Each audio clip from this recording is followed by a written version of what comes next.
Welcome back to Monocle. Now, Samsung, Hyundai and LG might be South Korea's biggest exports, but millions would argue that the real power brands are BoA, Girls' Generation, Epic High and Super Junior. In the global soft power stakes, Korea's pop music industry is perhaps the country's most potent export. Jonathan Openshaw reports on K-pop's staying power. Korean music first exploded across Asia in the 90s. The next decade of blistering internet development placed Korea at the forefront of the digital revolution and ripe for digital plunder. Online music portals responded with drastic measures, locking down the local market and cutting prices to as low as 5 cents per song. But with the rise of social media, the industry is finding new hope in the ever-increasing number of fans clamouring for Korean music on the internet. It's not just about the numbers, but where we're getting those numbers. The top 3 K-pop blog sites, fan sites in English, they generate more web traffic than Korean music portals in Korean in Korea. When you look at Twitter, on any given day, a Korean pop star will be a top trending topic.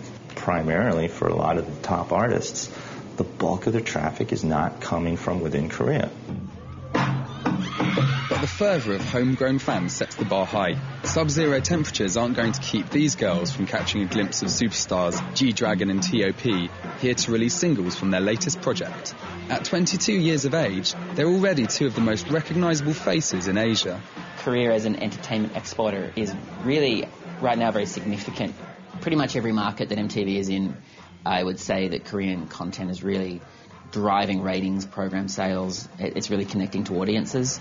Sometimes it's really hard to find one US hit that's going to work everywhere in multiple cultures. For a youth audience, it's really difficult, whereas for us, Korean content is equal to anything that the US is producing right now. However you look at it, people seem to be feeling a sense of discovery and mystery about Korea. It feels like they're really seeing us in a positive light.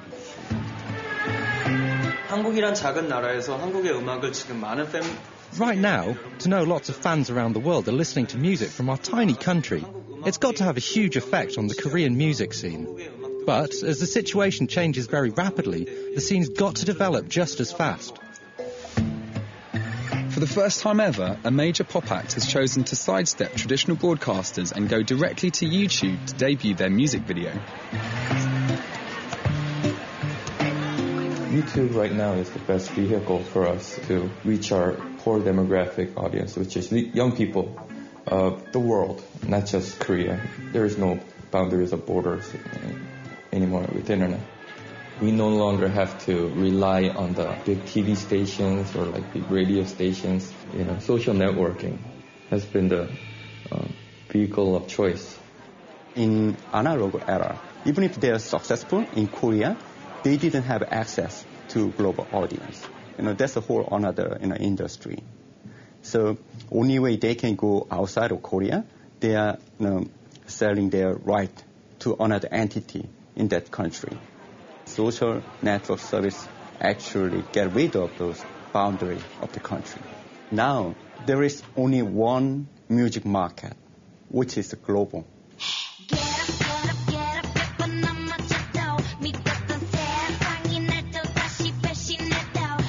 This growing awareness of a larger, more global audience has realigned the industry from the bottom up. A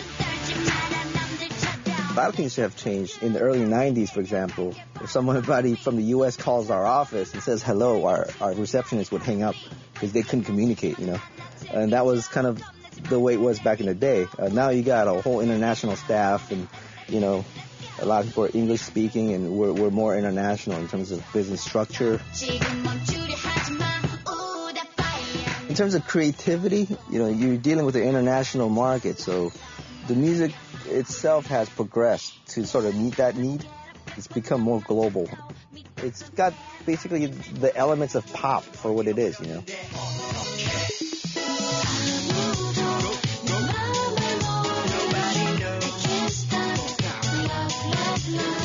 the last 5 years, you notice a huge improvement in the quality of the songs, the performance, the music videos, the styling. I think, the Korean as a society are really great at studying studying success models and really adapting those success models and creating something really great. Through a lot of trial and error and perhaps maybe more misses which have created hits, a lot of the top Korean songs that not only do well here in Korea but beyond Korea all seem to share similar characteristics.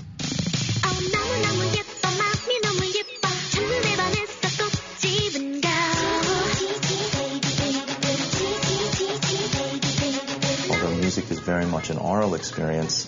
I think what makes K-pop so appealing at the moment is it's actually also a visual experience.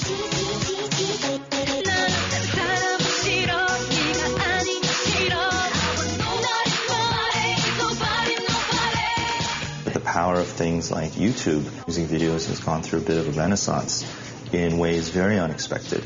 If you look at a lot of the biggest K-pop hits, yes, they had great-looking music videos, but what made those great songs really take off was actually the viral videos. The videos that weren't even made by the artists or by their management or by their label. It was made by the fans. And so, for instance, when a hit song that not only has sort of the catchy beats and the catchy chorus, but also have the catchy dance moves, and you start seeing people from all walks of life copying those moves, you know you've got something.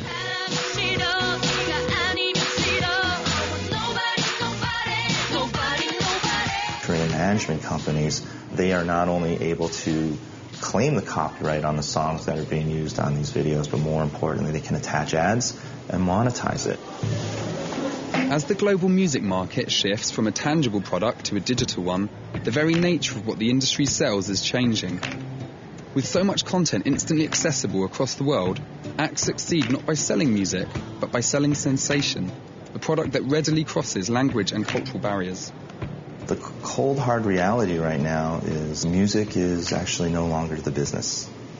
If anything, it's become a business card. If it becomes popular, it leads to other opportunities. That is where they make money. I think if you're working in music, if you're a group, then it's really creating your brand is your core. And a lot of Korean society, I think, branding of their groups, that's one thing they do really, really well and really much better than probably most people. I think it's what the Americans used to do well. Really harks back to the Madonna, Michael Jackson days of superhero pop performers. That's what sort of gets people talking. And in an age where chatter is the main currency, then that's what you've got to do. The second wave of Korean music has taken a prominent global position thanks to social media. How long this wave lasts will depend entirely on how those artists and tastemakers continue to adapt to the mercurial whims of technology and culture. In Seoul, for Monocle, I'm Jonathan Openshaw. And now I'm joined by culture editor Robert Bound. Rob, you spent a lot of time in Korea. I think you like the K-pop scene. Most important question, if you were going to be a pop act, you want to reach global fame, do you need 9 girls in very short hot pants? Because that seems to be the Korean K-pop formula. I think that's where the Beatles went wrong, by not being 9 hot women. Yeah, exactly. It does seem to be, there's a lot of visual, I think as we saw in the film, there's a lot of visual to Korean pop. As much as there is, as much as you're hearing it, your eyes are popping out at it. Well, at the start, it was interesting how the film looks at, of course, just the boom in social networking, how it's been able to, of course, get the message of these bands, not just across Asia, but also around the world. But, the other side sort of looks at that perhaps the Koreans are doing it better than America, that they're packaging these bands, in a far superior way. So is there something sort of, techie one side, but sort of retro on the other about the whole thing? I think there kind of is. I mean, as we've seen, if a country could be a laboratory for the future of pop music, it might just be South Korea. And it always was America. We always looked to America for the future. But the authenticity game is what America thinks it's taken up. Things are packaged, though, as being authentic, whereas I think the Koreans and Asian pop music, people want to be entertained more than they want it to pretend that it's rootsy, I guess. I mean, Korea Incorporated has long been criticized when you look at sort of, the major car companies, of course, the electronics companies as well, that they were in a copying game a decade ago. And then you really sort of hear the last sort of 3 years that a lot of these brands, they have their own voice. They advertise in their own way. The product design is authored in a unique way. Do you think also that maybe if you would have looked at these Korean acts 5 or 6 years ago, they were replicating what we saw with J-pop in Japan? And is there a degree of originality now, do you think?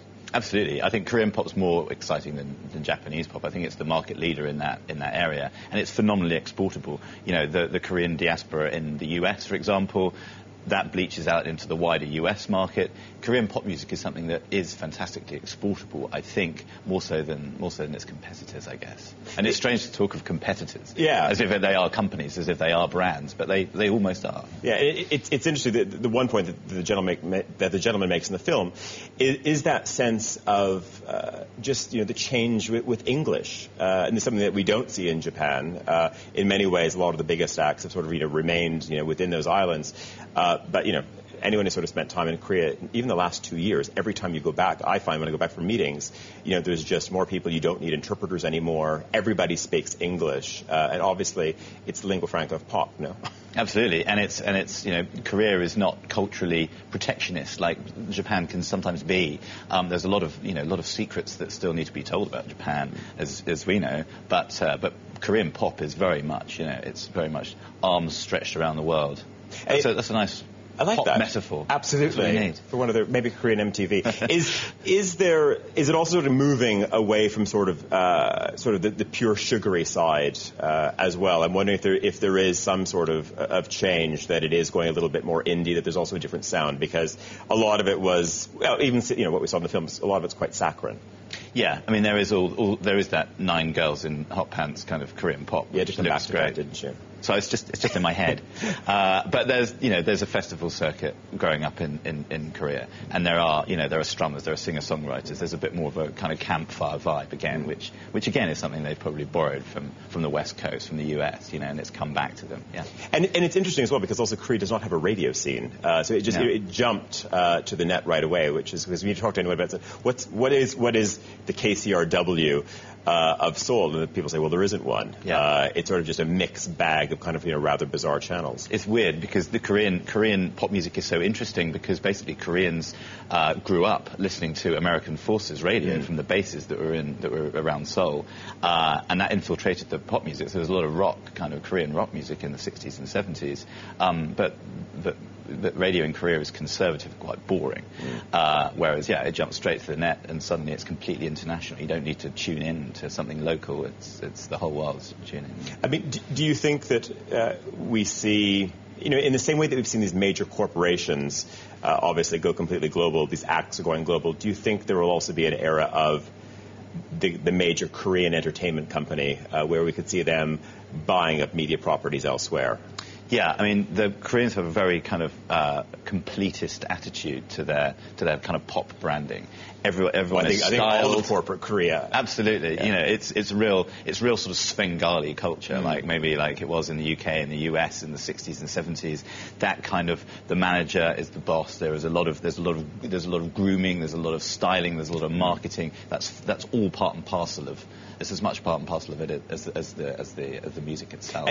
Does it go hand in hand? Because there's an incredibly powerful film festival with the Busan Film Festival as well, which has really become, a must-see on the international film festival calendar.